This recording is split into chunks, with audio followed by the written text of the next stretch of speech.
What's going on, guys, and welcome back to WWE Network and Chill, where every single week I, Graham Gius and Matthews, break down all the content I watch on the WWE Network. If you haven't already, check out my review of the latest Table for 3 episode, as seen on the network right here on WWE Network and Chill from yesterday, the Legendary Rivals episode. So check that out. There was no new episode of Table for 3, or rather Total Divas, over Thanksgiving week. So this is my review of Season 7, Episode 4, our first Total Divas review in about 2 weeks. The Diva Divide is what the show is called. So, per usual, I will be breaking down my review in 3 separate parts, talking about the 3 separate stories the episode covered, including the first one. Maurice's mom is staying with her and Miz. For whatever reason, I'm not sure. Maybe just to watch the house while Maurice and Miz are on the road. Maurice does say that she's 64 years old, so she is up there, and she sounds exactly like Maurice. She must live here in the U.S. Maybe not with Maurice all the time, but obviously Maurice is from Canada, but the mom must live in the U.S. as well, because she knows some English, but her accent is the exact same as Maurice's. The exact same thing. There's no difference there. You can obviously tell that it's mother and daughter. So anyway, the mom is staying with Maurice and Miz while they're away on the road and whatnot. Maurice comes to find out their house has gotten broken into for the 3rd time in 5 years. Now, they covered this in the last season, Season 6, where Miz and Maurice's house got broken into. Maurice was freaking the fuck out. I want to have kids in this house. I can't if it keeps on getting broken into.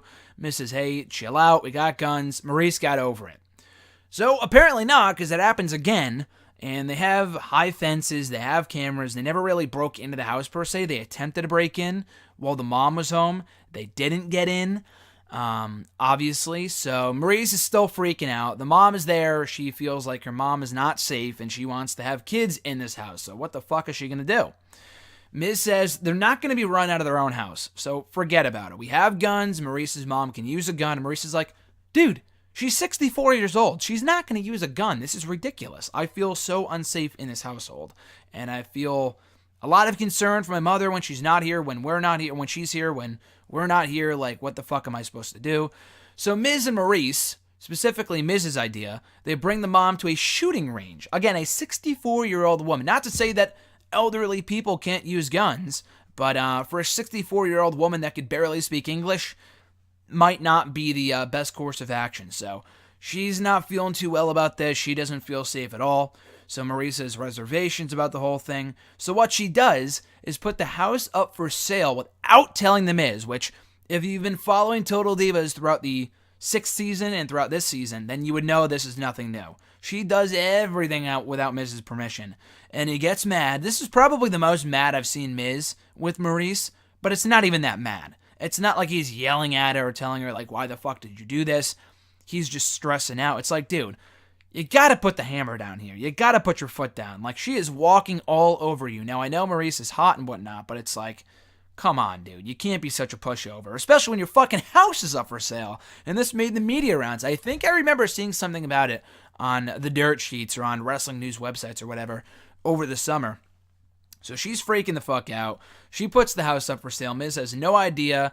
He finds out about it and reading about it on a website. And she tells him about the whole thing. And she's like, hey, I want to have kids in this house, but I can't. And I feel unsafe living in this household if it continues to get broken into. So what she does, she calls her realtor to see if she can get a good deal on it. And she comes to find out that she is going to get a cash offer for full price of the house from her realtor, which is unbelievable. So she tells Miz, and Miz is beside himself. It looks like he's pissed. But ultimately, he just gets super elated. He literally says, fuck this place, and that they're about to make a huge profit off the house. And that he's going to Vegas. That part he's joking about. But they're about to make a huge profit in selling the house for full price. Maybe the people buying the house for full price probably don't know it's about to be broken into again. Or maybe they just don't give a shit. But Miz and Maurice, specifically Maurice, does.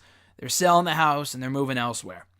On to the next story. Bree and Brian want to learn more about donating breast milk. Apparently, Bree produces more breast milk than she needs for Birdie Joe, so she's thinking about donating some to struggling parents.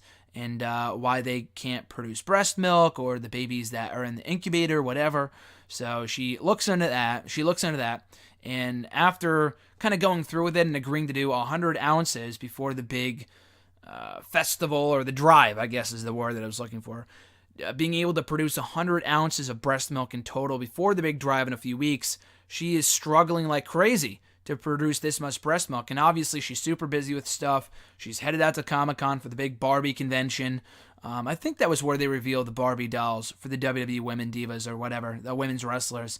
And she notes how this is her first public WWE appearance since retiring at WrestleMania 32 a year and a half earlier. She's scheduling everything around the breastfeeding, both doing it for Birdie Joe and doing it for the drive. So she is stressing herself the fuck out all over this, and she's breastfeeding a lot, so much so that she doesn't even get to the 100 ounces. She gets to maybe 50, and she's embarrassed that she can't get to the ultimate goal, and she doesn't think she can do it in time. But in the end, she gives in what she has, about maybe 40, 50 ounces, whatever the ultimate amount was, and she feels like she did something great despite not meeting the goal. The people are very happy. They're very appreciative of her contributions, that despite the fact that it wasn't 100 ounces, 50 is better than 10, and 10 is better than 5, and whatever you can contribute is great. So they're very appreciative, and she's happy that she did it. Now, I'm not sure if she'll continue to do it in the future, because she stressed herself the fuck out doing it, but still, she did a good deed, and she's feeling the after effects of it and feeling, very proud of herself. So anyway, next story here, the third and final story of this episode of Total Divas. Mark Carrano informs Lana that despite their lack of plans for her as a wrestler, they do plan to incorporate her in the fatal 5-way match of the Battleground pay-per-view in late July to determine a new number 1 contender to the SmackDown Women's Championship. So the women gather in Orlando for the Mae Young Classic. Natalya, Carmella, and Nia Jax, they're all hanging out.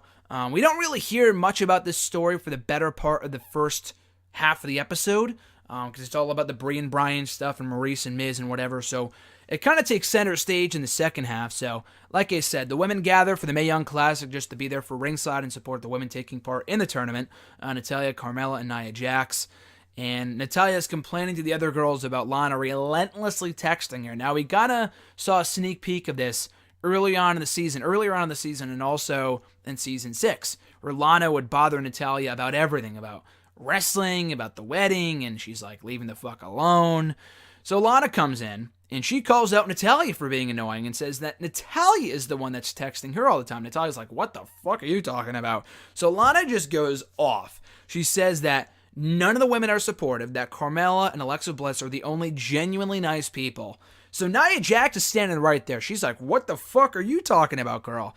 Because I guess the reason why she said that in excluding Nia Jax was because Nia Jax had said to her, I think in the first episode of the season, or maybe episode 2, that maybe you're just not really cut out for the business, and maybe you're just better off as a manager, and you don't have to wrestle. Remember that whole thing? And Lana kind of felt, offended by that. So she's not on Nia Jax's good side, or vice versa, I suppose. So she's not exactly Nia Jax's best friend right now. She calls out Nia Jax. She calls out Natalya. And Natalya outright admits that it takes time to get better.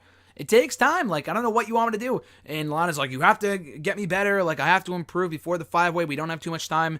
And I got to side with Natalya. Now, I've always said I'm not the biggest Natalya fan. When it comes to her persona on Total Divas, she just does not come across too well at all. She just comes across as very obnoxious, in my opinion. Lana's even worse. Lana is fucking abysmal. She is so unbearable on this show. She's like counting on Natalya to get her better. It's like, girl, I guess you can't go back to NXT because the management told you that you couldn't, but it's like, stop bothering Natalya. It's like, holy shit. And then Natalya just blows up and she goes, maybe you're just not meant for this business. So then Lana goes off and she goes, maybe you just aren't meant to cut a promo because your promo skills suck. And they just keep on going back and forth. Nia Jax interjects herself in the whole interaction, and she says, hey, Natalya might be nice, but I'm not so nice. And she goes off on Lana. They're bickering back and forth, and she's like, hey, Nia, you can't cut a fucking promo either. And Lana just goes off about how she can cut a promo and whatever, that in order to be the John Cenas of the women, you have to be able to do it all. And it's like, I could not tell you a single Lana promo that I remember being super good. So what the fuck is she talking about? And again, I don't often side with Natalya here, but I gotta take the side of Nia Jax and Natalya. Now, Nia Jax has not been here for a long time. She's not been doing this for a long time. Natalya has been. She's been in WWE for close to 10 years. Why would Lana think for 1 second that she should disrespect Natalya and people that have been there? She feels that she keeps on going off about how she can cut a great promo. It's like, girl, you don't cut a good fucking promo, and you are terrible in the ring. You are atrocious. That is a way worse offense than being a bad talker. Nia Jax, yeah, sure, not the greatest talker, and she's not even all that great in the ring, but she is the fucking Bruno Sammartino in the ring compared to Lana. Lana is terrible, and her promo skills aren't even that much better. So what the fuck is she talking about? So anyway, they disperse. Everyone's going off on each other, except for Carmella. She interjects her 2 cents, but beyond that, she's essentially playing peacemaker in this whole thing. So they disperse. They head out to the Mae Young Classic, and Natalya meets with Mark Carrano before the event, and she's like, "This is what Lana said about me. Like, I can't get a promo. Like, blah, blah, blah, blah." And Mark Carrano says, "I don't want to be a part of the drama. Leave me out of it." So then Natalya says, "Oh, Carrano must be on her side because Lana sent him a bouquet of flowers or something like that." It's like, dude, girl, I'm not the biggest Mark Carrano fan in the world, but why would you want to get injected and get involved in this drama with the women? That is the worst thing you can possibly do. So just because he says, "I want no part of this," doesn't mean that he's on Lana's side. So that was ridiculous. So anyway, after the event, Natalya, Nia Jax, and Alexa Bliss congratulate Rachel Ellering, and I forgot what her name is in NXT. They changed the name, Rachel Evers, and Tessa Blanchard on their participation in the tournament. So they make a quick cameo, which was cool. And Natalya's like, you know what, fuck it. Fuck whatever Lana said. I'm just going to do me. She ends up winning the Fatal 5-Way at Battleground to cement her spot and punch her ticket to SummerSlam to face Naomi for the SmackDown Women's Championship. And she says that she will not let Lana determine what is good in their business. So that's the end of that drama for right now. We'll get back to that soon enough. But at any rate, guys, thank you as always for checking out my review of Total Divas, this one being Season 7, Episode 4, The Diva Divide. We'll be back next Monday with another all-new review of Total Divas. In the meantime, and in between time, though, be sure to like the video, drop a comment, share the video, and subscribe to the channel for more daily content. I got Wrestle Rant coming up tomorrow. Hashtag AskGSM on Wednesday. Wrestle Rant Radio excerpts on Thursday. Random video blog on Friday. Injection of Inspiration on Saturday. Another new WWE Network and chill on Sunday. So again, if you haven't already, check out my all-new review of the latest Table for 3 episode from yesterday that went up yesterday on WWE Network and Chill, the Legendary Rivals episode. Whatever airs after Raw tonight on the WWE Network, I will talk about right here on WWE Network and Chill on Sunday. If nothing airs, then we'll just wait until Monday to talk about Total Divas. So anyway, guys, enjoy the rest of your week. I'm Graham G.S. Matthews, and I'll catch your ass down the road.